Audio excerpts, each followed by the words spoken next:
Alright folks, welcome back to the New Sentinel. This week we're zeroed in on my home turf, New Jersey.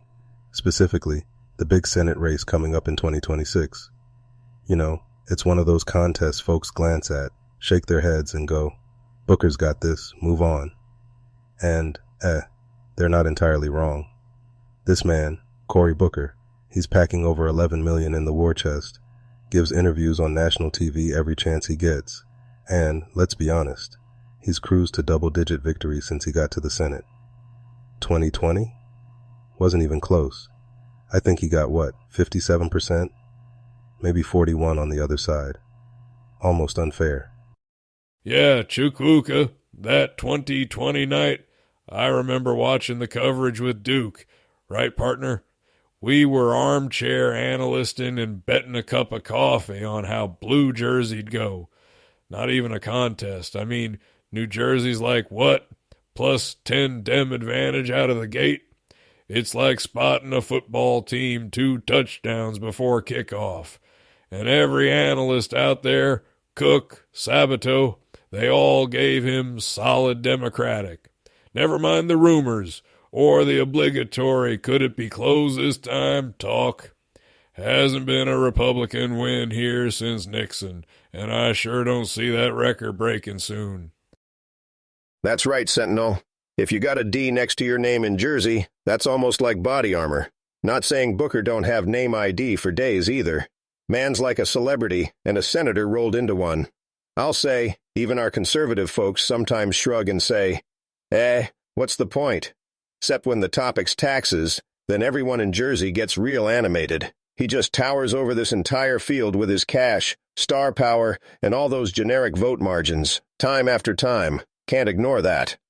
You know, I have to add, from an international perspective, it's interesting how entrenched some of these strongholds become.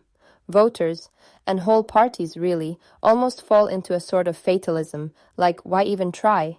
But it's more than just money and TV appearances. Booker has built this status, but sometimes that very security leads to detachment from the local issues. The people, I mean real stories of affordability, healthcare, those who suffer quietly. We hear about the war chest, but what about the people left unseen? That's sometimes the danger of a so-called unbreakable stronghold. Yeah, let's shake things up a little and talk about who actually dares to throw their hat in against Booker.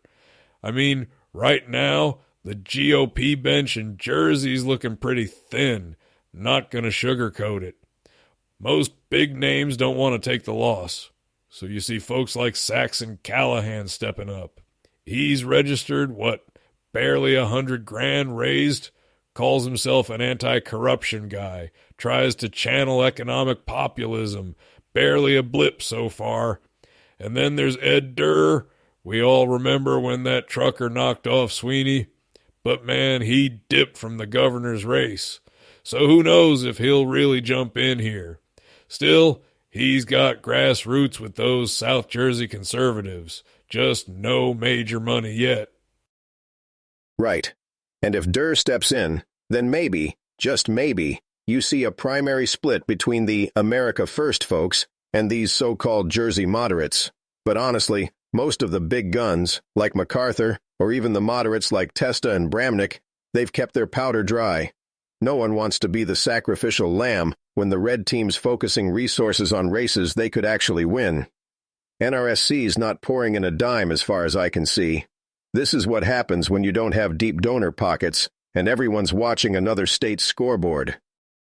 And it's not just Republicans, yes? We should recognize those fighting from the outside altogether, like Nicholas Carducci. He's, what do Americans say? Quirky? Yes, software engineer, independent, never cracks even 1%, but keeps showing up every cycle. Carducci talks about term limits, election reform, even, I believe, space exploration. There is such high hurdle for people like him, 1,000 signatures just to get on the ballot? And let us not forget, fusion voting is banned here. So people who want real change, third parties, socialists, Greens, they're nearly shut out. It's like the structure itself says, go home before you started. Yeah, Olga, spot on about those barriers. Third party in Jersey is like running a marathon in slippers. And that's not even mentioning the money. Carducci's got under 50 grand all told, it barely registers. Still, sometimes these protest candidates stick in folks' minds, especially when voters feel like, no one's listening to what I really care about. It's a strange kind of hope, even if it ain't backed by math or party machines. So, what are the actual strategies here, besides just surviving the fundraising onslaught? For Republicans, it's about jabbing at Booker's perceived weak points, his ties to corporations, his time spent elsewhere instead of in New Jersey. I've read those right-wing strategy memos. Try to tie him to national defund the police rhetoric or play up old pharma connections. But really, without money, that's just whispering in a storm. And the independents, they try to be the voice for disillusionment, but the system, as we've said, is stacked high against them from the start. Let's be honest. Strategy for GOP here is Hail Mary time, right? If Durr jumps in, maybe you peel off a few more South Jersey blue collars. If you got MacArthur, even Testa, you try to court the burbs, talk fiscal sense, anti-reg, all that. But they gotta raise $10 million at least to even make a dent. And let's say there's a midterm wave, like we saw with Trump. Maybe those margins go from landslide to just, big loss. It'd take a tidal shift, not a ripple. Yeah, and let's be real. I grew up with Jersey politics. If you're on the ground, you know the main problem for any challenger isn't even fundraising. It's apathy. Regular voters? They either don't care because Booker wins anyway, or they say, never heard of this new guy, so I'm not bothering. That's the real wall. Skepticism. And maybe, just maybe, Carducci or someone like him picks up a chunk of those protest votes. Fine, I'm angry so I'm voting for the weird guy on the ballot. Spoiler effect though? In Jersey, negligible. Booker could nap and win by 10 points. No kidding. It's funny. We talked about this in our last congressional episode, right? The way the ground game and local fatigue really drive these races, not just national headlines.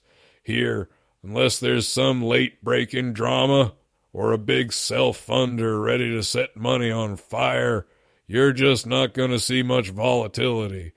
The NRSC might make some noise in Q1 next year, but my money says we'll be back here having the same conversation 2 years from now with Booker grinning on stage. But I hope, maybe naively, that even just by running, these outside voices force a conversation about who gets heard in democracy. Carducci may not win, but perhaps his persistence says something important about people who feel left outside the system. Spoiler or not, sometimes just showing up is its own kind of resistance. Well, politics in Jersey's always been a tough game. Tougher, maybe, than most folks on the outside understand. That's all for today's dive. Sentinel, Olga, Duke, great takes as always. Listeners, we'll keep tracking these races and digging in, just like we did in those congressional and midterm breakdowns last season. New Sentinel will be back soon. Y'all want to take us out? Always a pleasure, team. I'll keep a close watch for those late-game surprises, though I'm not holding my breath. Thank you, everyone. And remember, democracy is more than victories and losses. It's about whose stories are told. Good talk, everyone. Stay alert. Don't forget, every election's got its own battlefield, even when it's quiet. See y'all next time. All right, folks. Thanks for tuning in to the New Sentinel. God bless, and we'll catch you on the next one.